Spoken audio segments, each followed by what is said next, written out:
What it do, stock paper chasers out there? Hope everybody's having a great day out there. I figure I'll bring you some news for the market open up on this coming Monday. Here it is Sunday right now, and I'm still putting in that work for you out there, trying to make sure I keep my millionaire mindset right so I can make sure your millionaire mindset right so we can get all this cheese and paper out here. So I'm gonna bring you a couple of stocks I got for you today, some bangers out there. Someone's put some money in your pocket. But first of all, welcome back current subscribers. And those who are new to the channel, never been here, make sure you go ahead and hit that subscribe. Make sure you pound on that like button so we can get more people to look at the channel and get these gems I'll be spitting out here. And make sure you turn on the notifications. So without further ado, I'm gonna go ahead and bring you these bangers right now. First one I got right now is called Immunity Bio Incorporated. It's a biotechnology company, right? I'm gonna hit you all with some bangers from the beginning. Right now, it has a $25 price target by an analyst that just came out with it. That's about a $12 upside. So you do the math on percentage-wise how much you can put in your portfolio if you do that. But the great thing I like about it is it's a long-term stock, but it also can be a short-term stock because it got some catalysts coming out this year. So depending on how you play the market, how you play the stock. And the reason why I say it's a long-term stock, it has 16 drugs in a pipeline that are in various stages from stage 1 to stage 3, with quite a few in phase 2, and then about 2 or 3 in phase 3. So they got a lot of catalysts going on.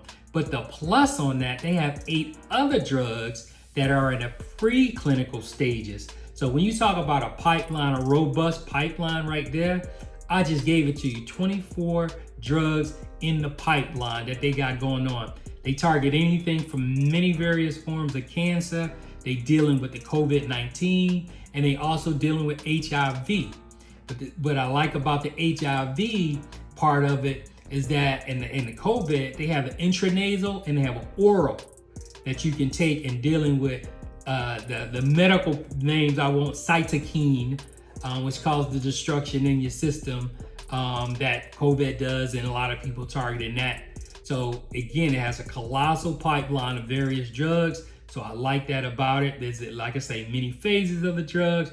Like, it's so much drugs in the pipeline. I'm not going to shoot all these particular phases, the type of drugs, particularly where they at in each particular one. But I just spit to you all of the noise that they got going on from a long-term perspective. Again, 24 drugs in the pipeline.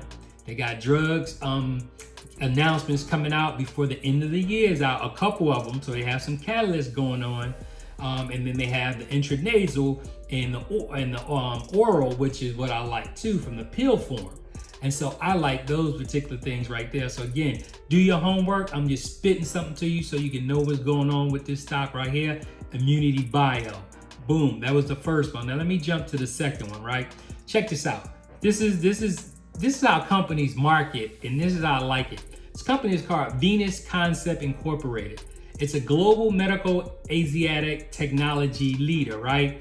Now again, name is Venus Concepts Incorporated. So what they did was they went out and they just announced that Venus Williams, you know, that 4-time Olympic gold medalist, 7-time Grand Slam champion and entrepreneur, that's also engaged with some other stocks that's on the market right now. I believe the other one that she engaged with is called Body, right? So she's doing some things, but they used her, right, as, you know, the spokesperson for their product. So Venus Concept Incorporated used Venus Williams as a spokesman representing their product. Ain't that something, right? If that's not marketing, I don't know what is, right? If that's not marketing, I don't know this. I believe management doing some right thing because they took advantage of that and they're going to use that as a catalyst. But let me get in some more stuff. So they just took out a new loan and a debt exchange agreement, right? Significantly enhancing their balance sheet and financial condition by lowering overall cost of borrowing, reducing annual interest expense, and improving the future cash flow. So this is what was said by the CEO. We continue to see improvements in the operating environments in our key markets in the fourth quarter, as evidenced by the 22% to 27% growth quarter over quarter implied by our preliminary revenue range. 22 to 27% growth. They ramping up things. They got some things going on. So that's all I'm saying there, right? Check this out though. Now, this is what's said by Mary Chabot, who's actually an analyst with BTIG. Summing it all up, in light of these positives, we believe that VERO, which is the ticker symbol, is undervalued. To an end, Mary put a price target of $7. Now, that's about a $4 upside right now on that particular stock. So again, do the math on the percentage on the stock. So that's what I like about it. And that just came out, so that's recent, right? Now here they got a new product out that was approved by the FDA, right, for their Venus Viva MD device, and are preparing to begin a limited launch by the end of the third quarter. So again, the launch to help drive more sales for the company. So I like what they're doing. The product that was designed specifically for dermatologists and plastic surgeons in the US, leverages strong skin rejuvenation offerings in their Venus Viva and Venus Versa, but also differentiated features that allow clinicians in the traditional medical Asiatics community to treat a wider range of skin conditions. So dermatology, right? Skin conditions, right? I believe when the world opens up and as we progress, as you see, 22 to 25% increase, right, in their revenues, right? Check this out. When the world opens up, everybody gonna want to take care of themselves. They've been in the house all cooped up. You know, women like to take care of themselves. You already know that. And then we got some guys out there got some problems, acne and skin conditions, right? So I believe this is just going to add more growth to this company as it go forward. So again, it could be a long-term play because of the growth, because who Venus is representing the company. So they got name brand recognition, right? So boom, there you have it. And then they say this Venus Epileve is a new cost-effective laser hair removal solution designed for customers in the Asiatic market. So they all over the space, right? Hair removal, dermatology, working on the skin condition. Venus got they going on revenues 20 to 27%, you know, jumping up, and they moving forward. Price target to $7, right? Boom, that's a $4 increase. They got a lot going on, so boom, check them out, right? I just gave it to you, Venus Concepts Incorporated. Last one that I have for you that I did my research this week to talk about. It's called Solana Global Medical Device Corporation. This one is on the OTC markets, right? But the reason why I like this company, right? Because one, they just got bought out, right? By, you know, the holding company actually, you know, got on Bradle Street, right? Bought this company out because of the growth that they see with this company.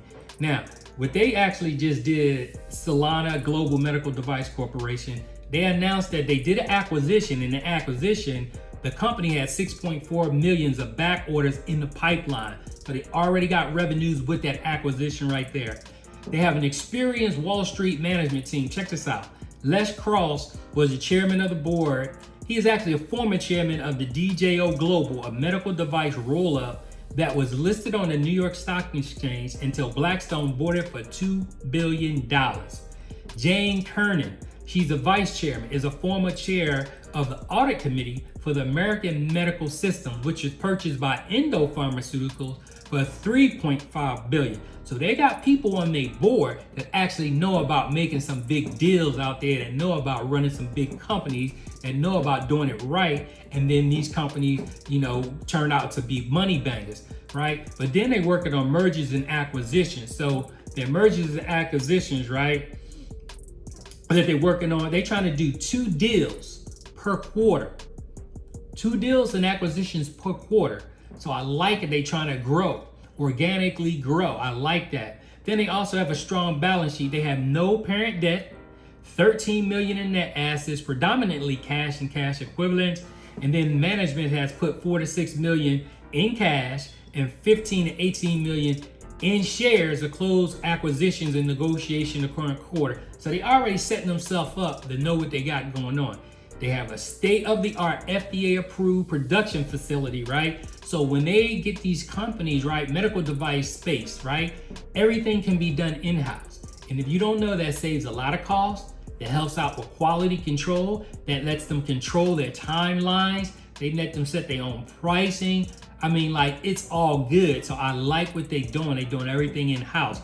Now, Simply Wall Street just did an article on them and said this company is in a good position to deliver on their growth plans. So there you have it. They got some noise out there from, you know, an organization that looks at companies and evaluates them, right? Now, the good thing about the board and the members that they have on their team, they have experience dealing with European connections in the space. And the companies that they're targeting companies that have a good product and visibility in the US, but not in a European area where there's a lot of potential and revenue generating streams out there. So they brought a team on that actually is going to target that market with companies that are already making revenues, but they're going to expand their revenues. So I like what they're doing in that space. They already got money coming in. So these are no companies that are trying to make sales. These are companies that are generating some revenue and some sales. So there you have it. And they're driving those relationships in the European market. They have high-driven medical device companies that have good IP. Now check this out. As a result, what this company is doing, they're saying the companies that trade on NASDAQ are trading 6 to 15 times multiple what this company is currently trading at based on what they got going on. 6 to 15 times multiple. That means undervalued heavily. So again, you can get on the ground floor, let it set it and forget it, and let it just roll on and just go from there. So there you have it on that right there. So again, that was the banger, another banger that I just gave you out there.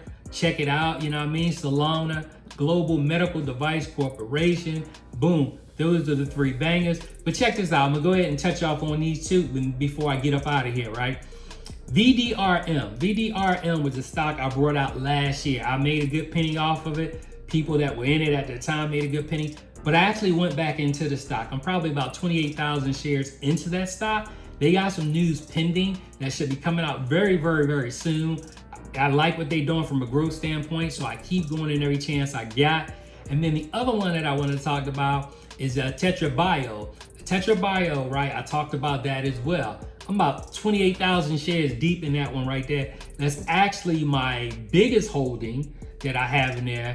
I apologize, VDRM is my biggest. TBPMF, which is Tetra Bio, is my second biggest, right? So 28,000 and is TBPMF, and then you have your VDRM, which 100,000 I keep adding to those. I think those are gonna be bangers in the future, so I'm holding on to them, but I'm gonna get up out of here. This your boy Boss Ross. Again, make sure you subscribe to the channel. Please make sure you like the video, comment on the video, do your own due diligence because I'm not a financial advisor, and make sure you refer people to the channel. Let's keep our mind on our money and our money on my mind so we can go ahead and make this papers out there. Stock paper chasers, this your boy Boss Ross, getting up out of here. Y'all be easy. Peace.